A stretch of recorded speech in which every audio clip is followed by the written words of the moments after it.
Alright, hello everybody and welcome back to Culz Reviews. Today we're checking out the Ballad of Big Al, a BBC special and spin-off of Walking with Dinosaurs. Alright, as usual, my name's Keegan. Joining me tonight is... Matt. Hi, I'm Andrew. Sam. Alright, so the BBC special is kind of like a biography in a sense of the Big Al skeleton up at the University of Wyoming in Wyoming. And while it's not a obviously true biography, because obviously no one was around to actually document what was going on, it's following the scars and injuries that the skeleton shows to kind of show what might have happened. So I guess this is the most acting in a way of any of our things we've watched. At the same time, it's not, because there's no human actors, and it's more sort of like a nature documentary. So I guess we'll just start off. How did you guys think the story flowed? Obviously it was short, probably the shortest one we've watched so far, but Matt? For, 25 minutes? I mean, it flowed the same as a sitcom. I mean, you aged real quick, like you went from newborn all the way to the... Sub-adult? Yeah. I mean, it was kind of unfortunate how he died. It was kind of sad. Dies of an infection by hitting its foot on a log.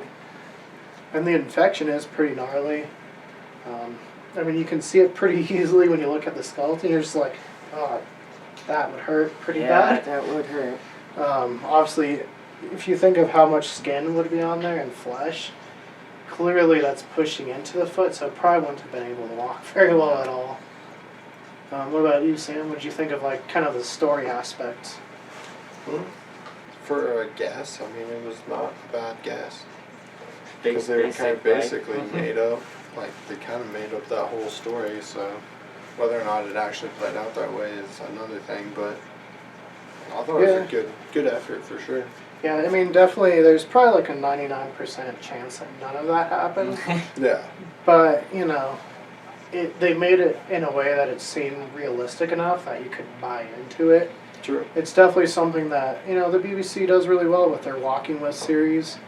And as you've probably seen with our channel, most of their documentaries, because unfortunately we have to go to them for documentaries. Or fortunately, I guess we'd say. Yeah, no complaints on the BBC. Yeah. They do it well. What about, I know the big thing with the community with this is the sound and the music. What did you guys think of that? I honestly didn't even notice. You didn't the notice? music. Not the No. Allosaurus chase of the Diplodocus, where it's all these big orchestra. I did not notice any of that, honestly. Yeah. Andrew was sitting, laying down, humming the Jurassic Park theme. He might have wished we were watching Jurassic Park. I'm not sure there. So Sam, anything I know right after there were some things you kind of, or during too, that you're like, that doesn't seem quite right. That, science in the 90s, late 90s, early 2000s thought, and definitely today we're like, oh, that's not right. What did you notice? That the Allosauruses were hunting alone, and those are like raptors, they're pack animals. Or pack carnivores. Whipping tails of the Diplodocus. Yeah, the tails that were super high. And the tails of the Diplodocus. Those were pretty... Yeah, I mean... It looked like inflatable, like the inflatable... Wacky wavy, yeah. Yeah. I mean, that was definitely something back in the 90s where they're like, okay, the sauropods wouldn't have been able to hold their heads up high.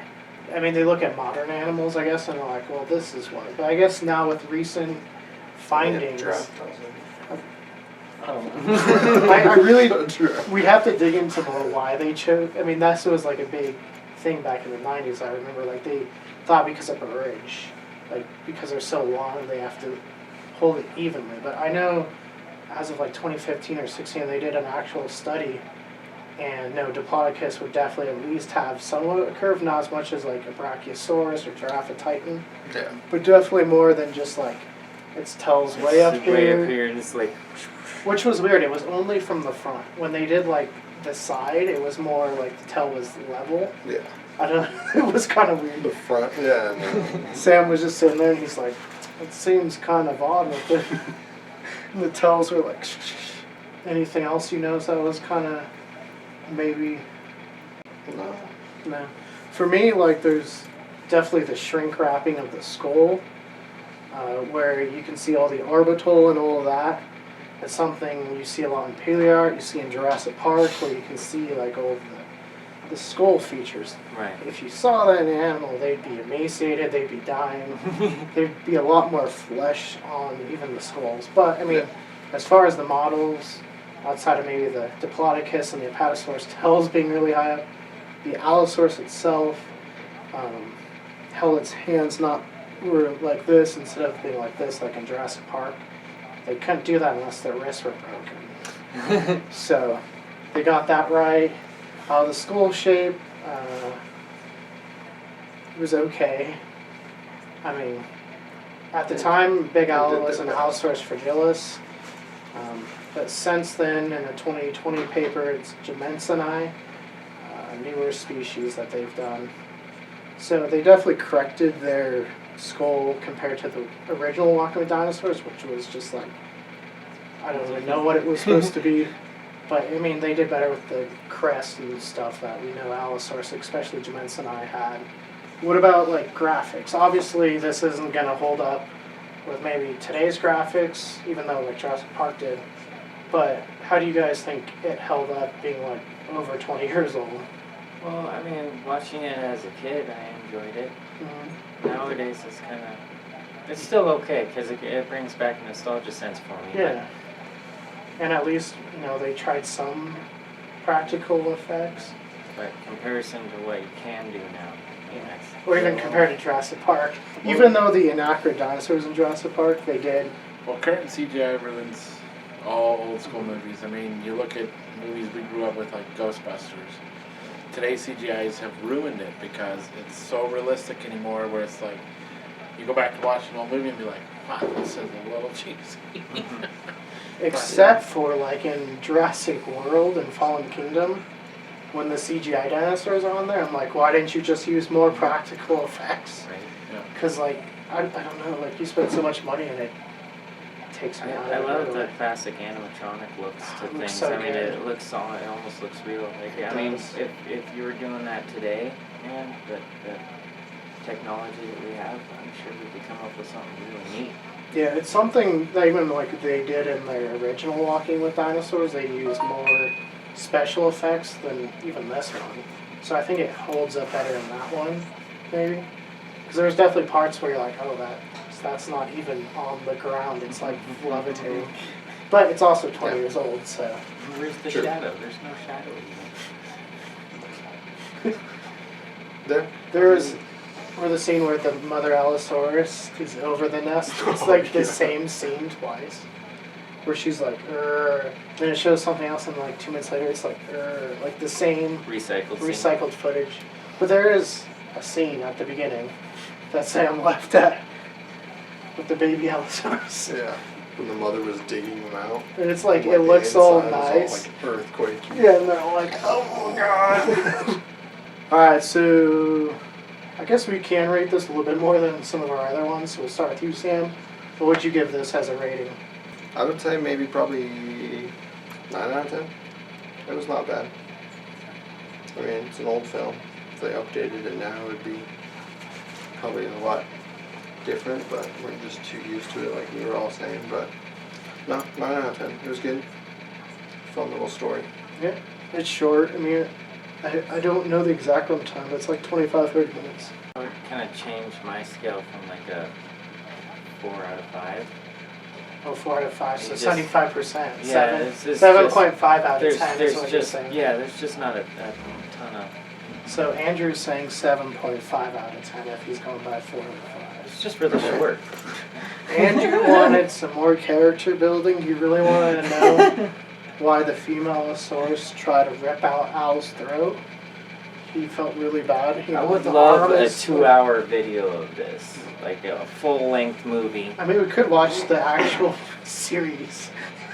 It gives you like the whole entire span. But I would like just of the Allosaurus story. I'll tell you though, if we ever go into the Beast series, they definitely get better with their storytelling. It's fleshed out better. Some of the graphics aren't as good, definitely with the humans. They got better when they did the Walking with Humans series. It was like, why didn't you just use a guy in a suit? Like, it's just a person. Right? They had to CGI it. They did. It No, does they not had to, hold but up. it It was- does not hold up. And then you watch the Walking with Beasts and they do like the same species but in a suit. And you're like, Much better. Much better. Made sense. I'm gonna go even a little bit lower than Andrew. I'm gonna probably put it about 6.5 or 7. Just it didn't really do much for me. I don't know. I mean, maybe I'm it's above So the used Christmas to- video though. You rated it to higher than the today's Christmas vibe. video. yeah, no, I'm 6.5 or 7. A little disappointed. Also, I don't know, it's nostalgic for me, so probably like an 8. Because of the nostalgia is like, I remember watching this. I had the book when I was a kid, of course I would. Yeah. They could have given him a funner death too. Yeah. You know, instead of just smacking his foot on a piece of wood and just. Yeah, but if you think this is like an animal's life. I know, but some other animal could have come out and like taken a chunk out of his foot or something. It could have had a Saurophaganax come out and just You be like, know, give it a little more of an exciting death or something. Alright, so some of you may be like, why did you pick this? Do you guys want to say anything? These dino bonkers.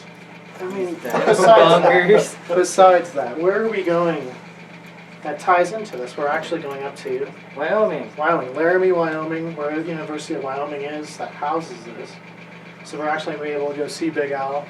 And we're going to do a little vlog for you guys so you can kind of see what fun places up in Laramie, some of the haunted places we can kind of tip you off to, some of the fun history, or even just some of the cool little things around town. But until then, Matt's your Red Rum expert, and we are Culz Paranormal. So if you want to see more Culz reviews, please click over here. If you want to see more from us here at Culz Paranormal, maybe some Red Rum stuff, click right up, not me. And if you want, please hit that like and give us a subscribe. Make sure to switch that notification bell to all if you want to get notified on all of our videos. And have a wonderful night.